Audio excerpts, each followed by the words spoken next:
En el programa de hoy, fieles en Nicaragua se sumaron a un día de oración por atentado en catedral.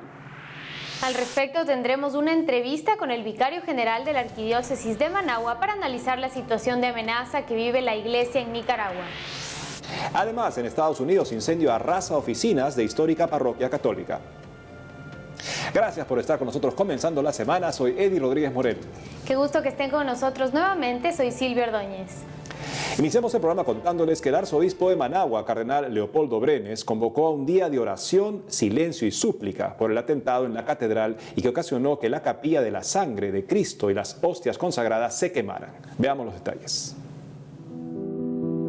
El arzobispo de Managua, cardenal Leopoldo Brenes, convocó el día de ayer, domingo 2 de agosto, a los sacerdotes y fieles de Nicaragua a un día de oración, silencio, llanto y súplica, como acto de desagravio por el atentado que sufrió la catedral el pasado viernes.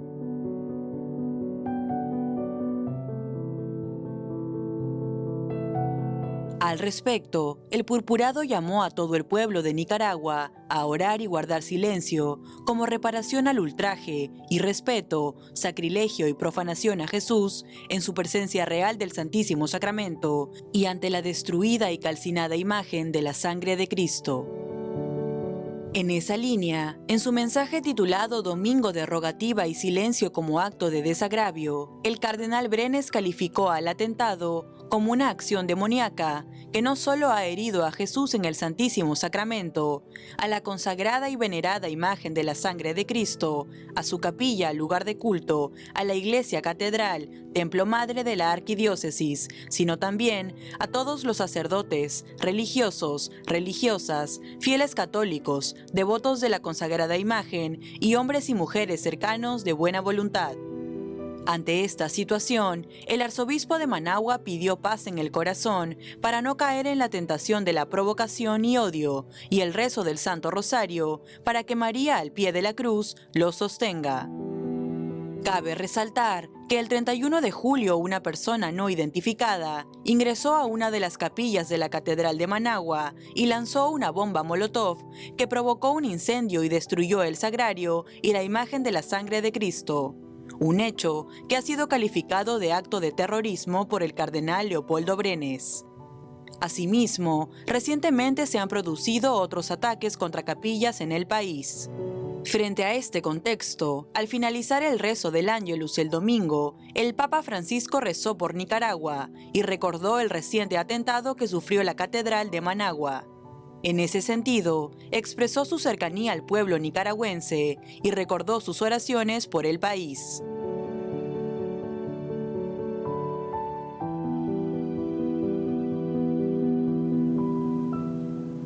Para analizar y profundizar mejor sobre este lamentable hecho, está conectado con nosotros Monseñor Carlos Avilés, vicario general de la Arquidiócesis de Managua. Monseñor Avilés, bienvenido a WTN Noticias. Sí, hola a todos. Le agradecemos profundamente la cobertura y la preocupación por lo que estamos padeciendo aquí la iglesia en Nicaragua. Monseñor, ¿sabe quién o quiénes estarían detrás de este acto terrorista contra la catedral? Específicamente no, pero ya hemos tenido varios actos de vandalismo en otras capillas recientemente en las semanas anteriores, lo cual hace indicar que es un plan orquestado y los únicos que han amenazado ha sido el gobierno. Públicamente han estado hablando en contra de los obispos que son terroristas, que son golpistas, y han estado criticando a la iglesia y haciendo campaña negativa contra la iglesia. Entonces todo hace indicar que no es primera vez que esto pasa, todo hace indicar que es algo orquestado y mandado a hacer. Monseñor, siendo la iglesia una institución que ayuda a los más necesitados, ¿cómo se explica que ocurra un ataque de este tipo contra la Catedral de Managua? Pues eso es la contradicción que denunciamos a nivel nacional y a nivel internacional, que la acción es irracional del gobierno de reprimir violentamente y de no valerse de ayuda humanitaria como la que ofrece la iglesia por ejemplo, en esta pandemia o en cualquier otra situación, sino que el gobierno lo ve todo en un matiz político, creyendo que nosotros queremos obtener poder o más propaganda o quién sabe qué pensarán. Y como le digo, pues es irracional. Creo que es el único gobierno en todo el mundo que no ha dado una normativa sobre esta pandemia, como si no existiera, como que si no hubiera pandemia en el país, minimizan las cifras y los datos. Entonces estamos a ciegas nosotros actuando, buscando cómo aconsejar a la gente, cómo ayudarle a la gente, qué hacer en esto. Pero estamos a ciegas, pues, porque no tenemos información oficial. Entonces, como le digo, pues son actitudes irracionales, no hay otra manera de describirlo. Pues. Monseñor, con este ataque ya van en los últimos días al menos 4 incidentes contra capillas e iglesias en Nicaragua. ¿Considera que estamos ante una persecución no declarada contra la iglesia, teniendo también en cuenta los incidentes del año pasado contra templos e incluso contra obispos?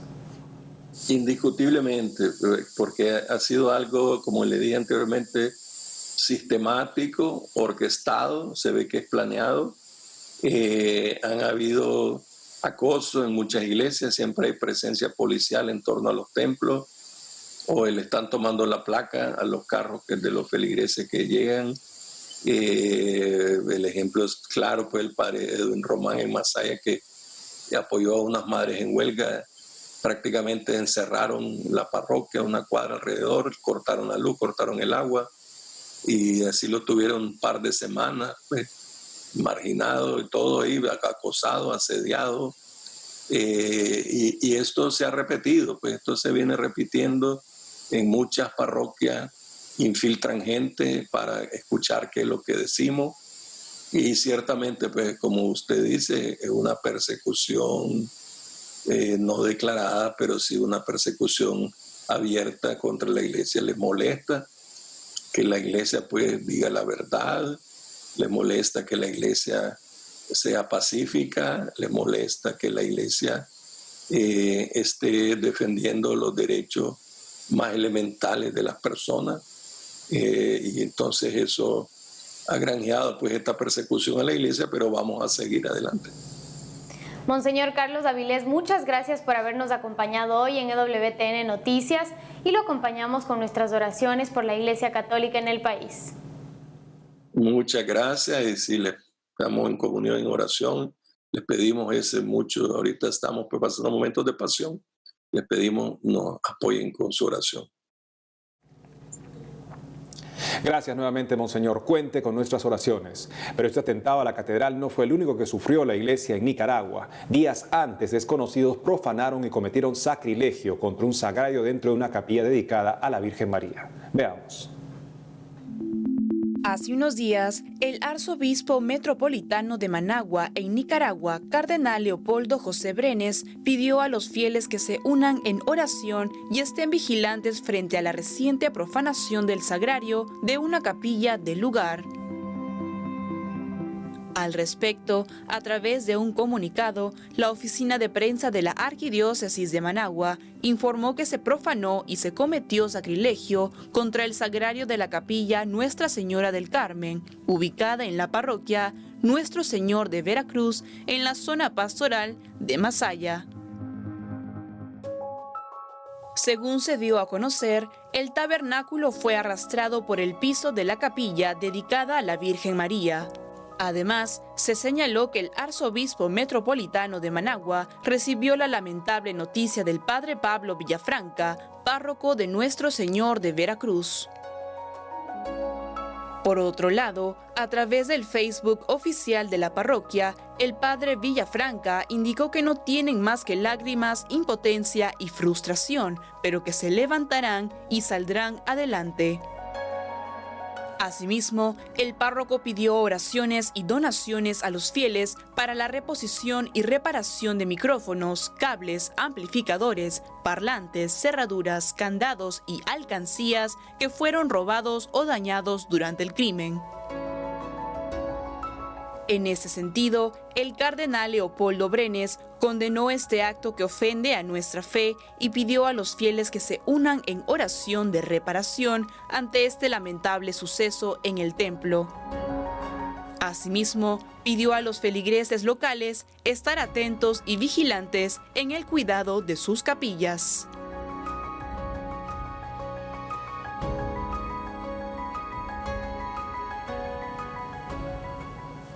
Vamos al contexto. La iglesia en Nicaragua se ha convertido en una voz ingrata para el gobierno porque la iglesia defiende los derechos de las personas que son lamentablemente atropelladas por el gobierno, que parece tener una dictadura dictatorial, según el modelo de Venezuela o el modelo de Cuba. En este contexto, la iglesia sufre una serie de ataques y si el gobierno no actúa de una manera clara para defender a esta comunidad asediada, que representa también a la mayoría de la población, empieza a surgir y a consolidarse la impresión de que el gobierno está de acuerdo con esos ataques. Porque para atacar a alguien, el gobierno no solamente tiene que atacarlo directamente, también puede dejar impunes a elementos criminales de la sociedad que la atacan reiteradamente sin tomar las medidas que se deben tomar. Así es, realmente parece ser una persecución, además de estos ataques que se han dado en diferentes capillas, en diferentes ciudades del país en estos últimos días. Al parecer también hay una persecución directa en contra de los fieles, de lo que se está diciendo, así que creo que es algo realmente alarmante, de lo que debemos estar preocupados. Y bueno, pues apoyemos a nuestros hermanos nicaragüenses con nuestras oraciones y que sigan también ellos levantando la voz porque realmente están poniendo en peligro a todas las personas que trabajan al servicio de las parroquias, sobre todo a los sacerdotes, a los religiosos y también, ¿por qué no?, a los fieles que están asistiendo en estos días a sus iglesias como corresponde, pero que realmente no se sienten protegidos en este contexto. Por otro lado, hace poco en Estados Unidos un incendio arrasó con las oficinas de una histórica parroquia católica en Monroe, Carolina del Norte. Conozcamos los detalles. Hace poco, un incendio arrasó con las oficinas y registros parroquiales de Our Lady of Lourdes Catholic Church, una histórica iglesia católica en Monroe, Carolina del Norte, en Estados Unidos. Aunque no hubo heridos y el fuego no se extendió al santuario principal o al Santísimo Sacramento de la parroquia, el daño sí fue grande. En esta línea, en declaraciones a CNA, agencia en inglés del Grupo ASI, por parte del padre Benjamin Roberts, párroco del templo, el presbítero llegó a la iglesia el pasado lunes por la mañana, listo para celebrar la misa diaria, pero lamentablemente descubrió que el edificio de las oficinas de la parroquia se había incendiado. No obstante, a pesar de la conmoción, decidió celebrar la misa al aire libre en la gruta con los fieles. Al predicar su homilía, el padre Roberts dijo que quería recordar a sus feligreses que aunque el antiguo edificio de la iglesia estaba dañado, Dios todavía está presente en la comunidad de su pueblo. Por otro lado, comentó a EWTN Noticias que los investigadores le dijeron que la causa del incendio se calificó como indeterminada, pero confirmaron firmemente que se trató de un accidente y no de un incendio provocado, razón por la que el padre Benjamin expresó sentirse aliviado en cierto nivel, tomando en cuenta los últimos y diversos ataques en iglesias de Estados Unidos.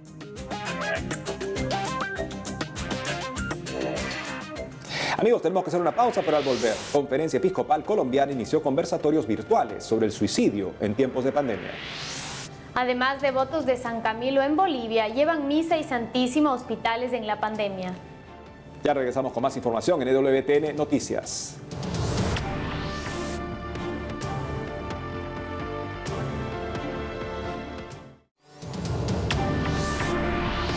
Retornamos y nos conectamos inmediatamente con nuestra corresponsal en Colombia, Lida Lozada, quien nos trae información sobre la conferencia episcopal del país que inició conversatorios virtuales sobre el suicidio en tiempos de pandemia. Te escuchamos, Lida. Compañeros y estimados televidentes, hoy los saludo de nuevo desde la ciudad de Bogotá en esta oportunidad para contarles que la Conferencia Episcopal de Colombia realizó la primera entrega de su ciclo de conversatorios virtuales denominado El suicidio hacia un espacio de esperanza en tiempo de pandemia. Se trata de una importante apuesta de la Iglesia Católica por contar con un escenario de reflexión y discernimiento frente al tema del suicidio en estos complejos momentos de aislamiento.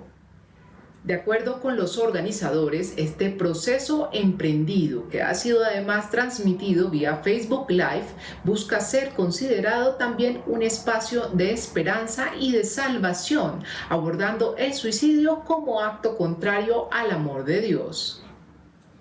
Ya iniciamos con el primer conversatorio y vemos que el resultado es muy positivo porque hemos contado con una nutrida participación de agentes de pastoral de las diócesis, comunidades educativas, equipos del Departamento de Protección y Defensa de la Vida, laicos comprometidos con la Iglesia.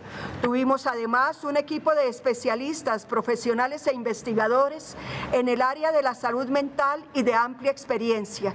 Creemos que como Iglesia es importante abrir un espacio para profundizar en este tema que está afectando a la población de Colombia, identificar y buscar juntos estrategias y conocer testimonios donde han logrado procesos exitosos para el manejo de la situación y toma de decisiones que han respondido al hecho suicida.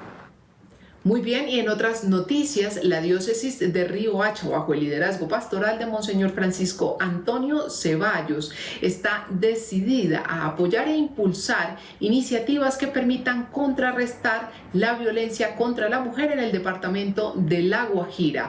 Así lo dejó notar esta jurisdicción eclesiástica cuando en pasados días desarrolló el conversatorio virtual Voces de las Mujeres en época de pandemia, al que se conectaron cientos de cibernautas.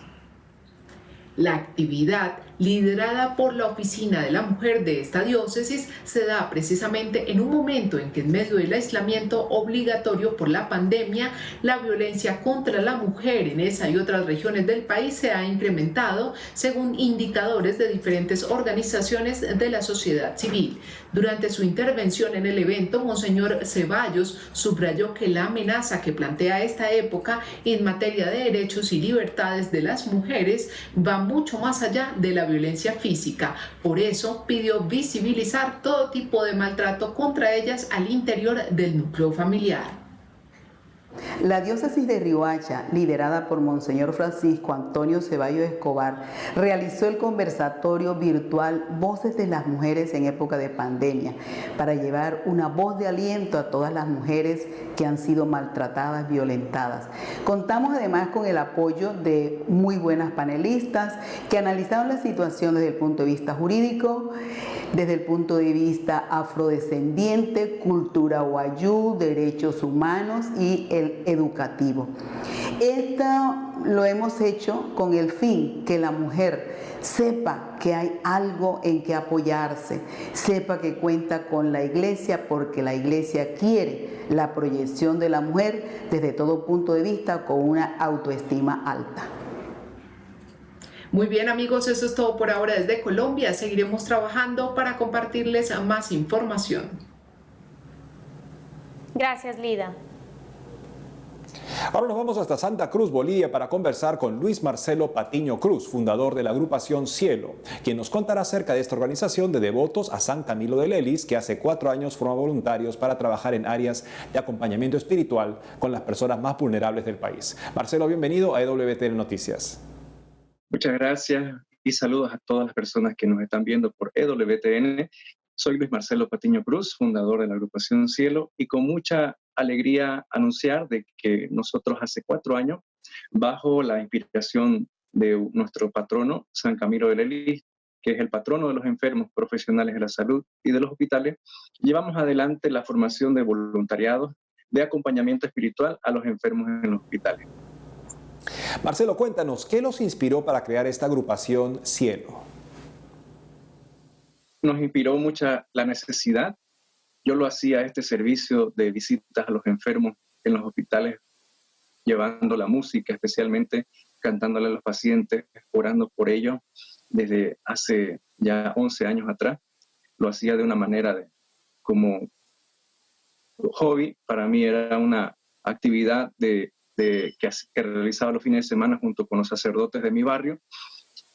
Pero cuando los sacerdotes de mi barrio se retiraron de mi país, de Bolivia, eran los religiosos Camilo, hace 4 años que tengo la tutela y en la cual se lanzó una convocatoria en las redes para poder seguir llevando y formando estos grupos de voluntariado.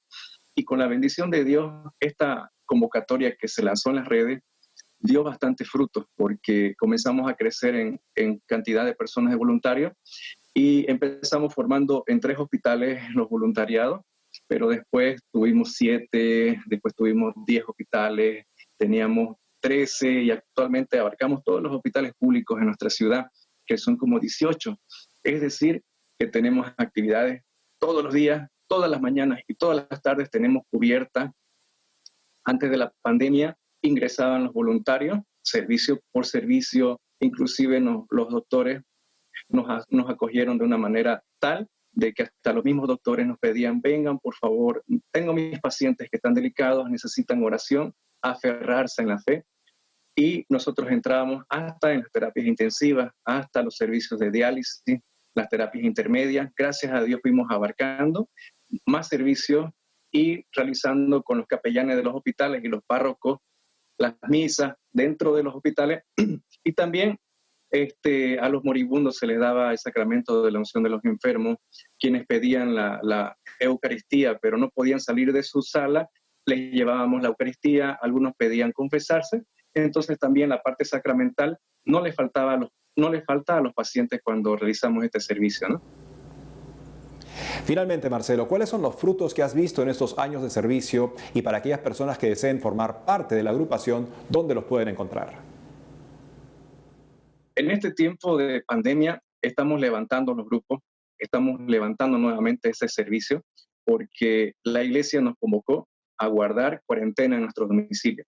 En este tiempo de pandemia nosotros como agrupación Cielo estamos levantando los grupos nuevamente en los hospitales porque la gran necesidad de que haya personas que animen, y especialmente con la misa, con el Santísimo recorriendo los hospitales y que puedan orar por el personal médico y por los enfermos, es muy necesario hoy en día. Por eso es que queremos motivarles a ustedes de que tomando las medidas de bioseguridad correspondientes, coordinando con los directores de los hospitales, con los doctores, con las enfermeras, pues se pueden realizar maravillas, coordinando también con los párrocos, con los capellanes, para tomar las medidas de bioseguridad correspondientes para poder realizar este servicio. Entonces los motivos, los animo.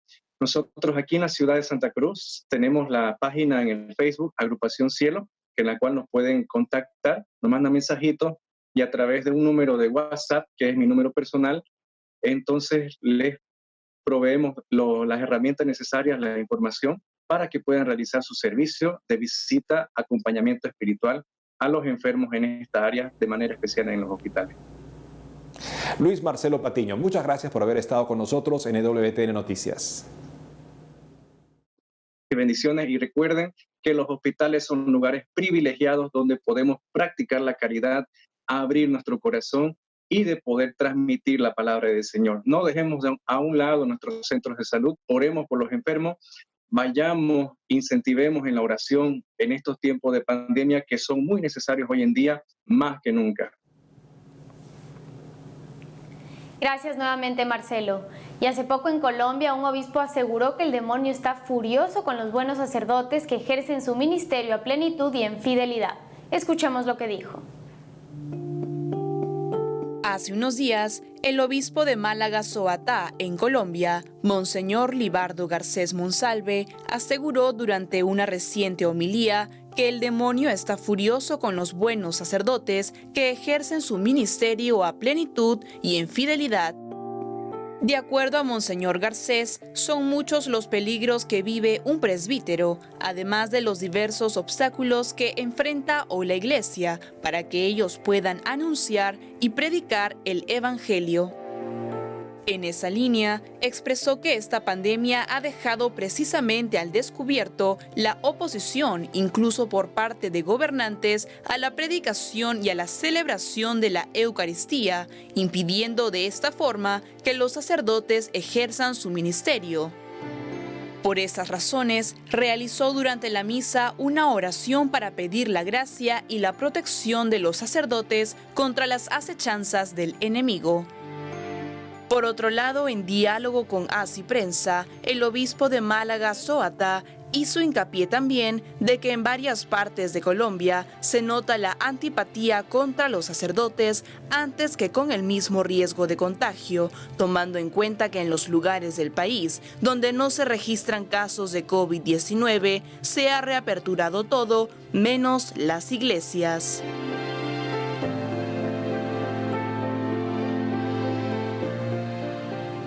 En el contexto de la pandemia sabemos también que todas las personas estamos viviendo en una época tensionante a nivel psicológico, por ejemplo, a nivel emocional, y es muy importante el auxilio espiritual en estos casos. Es por eso que también sería algo esencial que se vuelvan a abrir los templos en muchos países en los que no se está permitiendo. Lamentablemente se ha dado prioridad a otro tipo de establecimientos, pero en el caso de las iglesias muchas veces se está poniendo una barrera y no se permite que se abran los templos que son tan necesarios justamente para que los fieles puedan acudir a este auxilio espiritual. Así es, no nos sorprende que gobiernos progresistas que tienen una mentalidad contraria al cristianismo, en efecto, prefieran que no se reabran las actividades religiosas, porque, en fin, las consideran un factor social contrario a ellos, y es por eso importante que el gobierno estadounidense actual ha intervenido contra algunos gobernadores para hacerles ver el prejuicio de permitir cierto tipo de actividades y no de otras. Lo que es más preocupante es cuando, por ejemplo, algunos obispos celebraban el hecho de que esta cuaresma no iba a haber culto porque iba a haber algo más valioso aparentemente que era el servicio, y esa contraposición es bien problemática, y una vez que se restablece la posibilidad de poder abrir con seguridad los templos, no lo hacen, prolongan esta veda, por así decirlo, sacramental, lo que da la impresión a los fieles de que la vida sacramental no tiene mucha importancia, al menos para esos prelados. Así es, esperemos que se reanuden prontamente las actividades en los templos. Y con eso hemos llegado al final de nuestro programa. Gracias por habernos acompañado. No dejen de seguirnos en las redes sociales y en wtnnoticias.com. Hasta mañana.